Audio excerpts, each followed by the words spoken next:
Hello friends, आज हम लोग इकोनॉमिक्स पढ़ेंगे। उसमें हम पढ़ेंगे मौद्रिक नीति, मॉनेटरी पॉलिसी के गुणात्मक उपकरण, क्वालिटेटिव इंस्ट्रूमेंट। इससे पहले मैं आपको पढ़ा चुकी हूँ मात्रात्मक उपकरण क्या होते हैं, क्वांटिटेटिव इंस्ट्रूमेंट्स क्या होते हैं, जिसमें मैंने आपको पढ़ाया था repo rate, reserve repo rate वगैरह। अब हम देखेंगे गुणात्मक उपकरण। इससे पहले हम अपना एक फैक्चुअल क्वेश्चन देख लेते हैं कि 10 जनवरी को होता है विश्व हिंदी दिवस। तो हम अपने फैब के पूरे जो इम्पोर्टेंट डेज थे वो हमने याद कर लिए। अब हम जनवरी के याद कर रहे हैं। तो फ्रेंड्स देखिए, इकोनॉमिक्स में मैंने आपको ये वाला बता दिया था कि मौद्रिक नीति क्या होती है। मैं एक बार और आपके लिए रिपीट करूंगी कि RBI, reserve bank of India, जिस माध्यम से बाजार में मुद्रा की तरलता, उसकी लिक्विडिटी या मुद्रा के प्रवाह, मनी के फ्लो को नियंत्रित करता है, उसको हम अपनी मौद्रिक नीति कहते हैं। तो मात्रात्मक उपकरण उपकरण से वो अपनी मनी की मात्रा, उसकी मतलब कि अगर 10 रुपए मनी जा रही है बाजार में तो उसकी जगह 8 रुपए जाएगी कि 7 रुपए जाएगी, उसको नियंत्रित करता है। लेकिन गुणात्मक उपकरण होते हैं, उसके माध्यम से वो क्या करता है कि अगर 10 रुपए मार्केट में जा रहे हैं तो उसमें से 7 रुपए, या मतलब वो कह देगा कि 3 रुपए एग्रीकल्चर सेक्टर को जाएंगे या 4 रुपए इस इंडस्ट्री को जाएंगे। तो वो उस किसको दिए जाएंगे, मतलब क्रेडिट ज़्यादा, उसको नियंत्रित करता है। ठीक है, क्वालिटी नियंत्रित करता है जो क्रेडिट बैंक देते हैं, ऋण देते हैं उसकी। तो गुणात्मक उपकरण ये होते हैं। देखिए, ये उपकरण साख को किसी विशेष उपयोग में दिशा प्रदान करते हैं तथा ये मुद्रा और तरलता के प्रवाह को अधिक प्रभावपूर्ण ढंग से नियंत्रित करते हैं। मैंने आपको बताया कि किस दिशा में क्रेडिट जाएगा, साख जाएगा, किस उपयोग के लिए, इस ये चीज जो आरबीआई है वो नियंत्रित करने की कोशिश करता है। तो चयनात्मक साख नियंत्रण, सिलेक्टिव क्रेडिट कंट्रोल, इसके अंतर्गत आरबीआई मुद्रा की तरलता के साथ साथ उसके उपयोग को भी नियंत्रित करने का प्रयास करता है। कि मतलब अगर क्रेडिट है तो उसका कहाँ यूज होगा। ठीक है, तो इस मतलब वो चयन करता है कि क्रेडिट का कंट्रोल करता है कि कहाँ वो यूज होगा।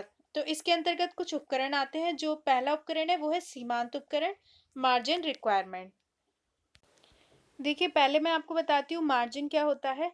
देखिए, बैंक होते हैं ना, वो लोन देते हैं। ठीक है, लोन देते हैं तो वो ऐसे ही लोन नहीं दे देते, ऋण नहीं दे देते। कोई आपको कुछ गिरवी रखना होता है। आप मान लिया आपने संपत्ति अपनी गिरवी रखी, तो जो लोन की अमाउंट होगा ना, वो संपत्ति जो आपने गिरवी रखी उससे कम होगा। तो आरबीआई क्या करता है, उस मार्जिन मतलब उसके बीच कितना मार्जिन होगा वो तय करता है। ठीक है, ऋण के और जो अपन गिरवी रखते हैं उसके बीच में। तो अगर आरबीआई चाहे तो वो किसी सेक्टर के लिए इस मार्जिन को कम कर सकता है, या किसी सेक्टर के लिए इस मार्जिन को बढ़ा सकता है। ठीक है, तो इसी को हम कहते हैं सीमांत मार्जिन रिक्वायरमेंट। आरबीआई द्वारा किसी ऋण विशेष पर मार्जिन की न्यूनतम सीमा का निर्धारण किया जाता है। ठीक है, वो क्या मार्जिन रहेगा वो ये निर्धारित करता है। मार्जिन में परिवर्तन से ऋण के आकार में परिवर्तन होने लगता है। तो ऑब्वियसली जितना मार्जिन रहेगा उस तरीके से ऋण का जो साइज रहेगा उतना लोन रहेगा, है ना। अगर वो मार्जिन देखिए, इस प्रकार किसी क्षेत्र विशेष में मुद्रा की तरलता को प्रभावित करने में इसकी मुख्य भूमिका होती है। मतलब वो ये देखता है कि इस क्षेत्र में मनी ज्यादा जाएगी, इस क्षेत्र में कम जाएगी।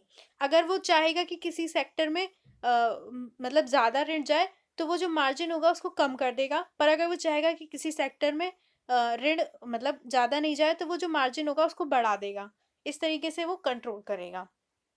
अब सेकंड उपकरण है साख की राशनिंग, राशनिंग ऑफ क्रेडिट। साख की राशनिंग के अंतर्गत आरबीआई वाणिज्यिक बैंकों से ऋण देने की अधिकतम सीमाएं निर्धारित करता है। मतलब वो ये कह देता है कि अगर 10 रुपीज़ है तो उसमें से आप 7 रुपीज़ ही क्रेडिट दे सकते हैं इस सेक्टर को। ठीक है, इस तरीके से वो उसकी सीमा, अधिकतम ऋण कितना दिया जाएगा वो ये निर्धारित कर देता है। ऋण देते समय वाणिज्यिक बैंक इस कोटे की सीमा से अधिक ऋण नहीं दे सकते। अब जो उसने निर्धारित कर दिया उन्हें तो उतना ही ऋण देना पड़ेगा। देखिए, यह सीमा किसी उपयोग विशेष के लिए तय की जाती है। मतलब वो ये बोलेगा कि हम इसी के लिए मतलब इसी में आप उपयोग कर सकते हैं। जैसे सभी वाणिज्यिक बैंकों को कुल ऋण का 40% प्राथमिकता प्राप्त क्षेत्रों में वितरित करना होता है। देखिए, जो बैंक होते हैं ना उनको पीएसएल मतलब प्राइमरी सेक्टर लैंडिंग करनी होती है। मतलब अपने टोटल ऋण का जो 40% होता है वो उन्हें कुछ जो प्राथमिक क्षेत्र हैं, जैसे एग्रीकल्चर हो गया या एमएसएमई, लघु उद्योग हो गए, उन्हीं को देना पड़ता है। तो इस तरीके से वो ये तय कर सकता है कि आपको अपना ऋण कितना देना है, किसे देना है। तो इस तरीके से वो नियंत्रित कर लेता है उसकी क्वालिटी को। ठीक है, लोन की। तो यहाँ पे हमारी मॉनेटरी पॉलिसी पूरी हो गई। तो आप मुझे बता सकते हैं कि आपको इकोनॉमी इकोनॉमी में नेक्स्ट टॉपिक कौन सा समझना है। तो अब हम इसके मैं आपको कुछ क्वेश्चन करना बताऊंगी, सिखाऊंगी कि कैसे होते हैं। यहाँ पर एक क्वेश्चन है, भारतीय रिजर्व बैंक के बैंक दर कम करने के फलस्वरूप ए बाजार की तरलता बढ़ जाती है, बी बाजार की तरलता घट जाती है, सी बाजार की तरलता पर कोई प्रभाव नहीं पड़ता, डी वाणिज्यिक बैंक अधिक जमा पूंजी संग्रहित कर लेते हैं।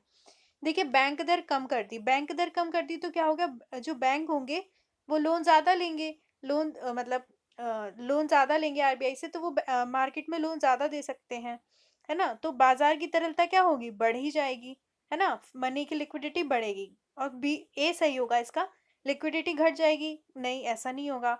बाजार की तरलता पर कोई प्रभाव नहीं पड़ेगा, ऐसा भी नहीं होगा। डी, वाणिज्यिक बैंक अधिक जमा पूंजी संग्रहित कर लेते हैं। वो अपने पास पूंजी रखकर क्या करेंगे, उनको तो लोन देने में फायदा है। तो इस तरीके से ए आंसर है। तो आप जब चेन में सोचेंगे अच्छा ऐसा हुआ, इसके बाद नेक्स्ट क्या होगा, तो उस तरीके से आप आंसर दे देंगे। अब हम देखते हैं नेक्स्ट क्वेश्चन। देखिए, किसी अर्थव्यवस्था में यदि ब्याज दर को घटाया जाता है, देखिए ब्याज की जो दर थी वो कम कर दी है ना। तो अब बैंक क्या करेंगे, लोग ज़्यादा लोन लेंगे, ज़्यादा लोन लेंगे तो वो क्या करेंगे कि उस लोन से ऋण लेके अपनी जो कंपनी वगैरह है उसमें लगाएंगे। तो उससे क्या हो रहा है, इन्वेस्ट जो होगा वो ज़्यादा होगा। तो क्या होगा, इसमें इसमें आंसर दिया है, अर्थव्यवस्था में उपयोग व्यय बढ़ेगा, सरकार के कर संग्रह को बढ़ाएगा, अर्थव्यवस्था में निवेश व्यय को बढ़ाएगा, अर्थव्यवस्था में कुल बचत को बढ़ाएगा बढ़ाएगा। तो इसका आंसर सी होगा कि अर्थव्यवस्था में निवेश व्यय को बढ़ाएगा। तो आई होप कि अब ये टॉपिक्स आपको अच्छे से समझ में आ गया होगा। आप प्लीज़ इन वीडियो को दूसरे जो स्टूडेंट्स हैं उनके साथ ज़रूर शेयर करिए। And thank you so much.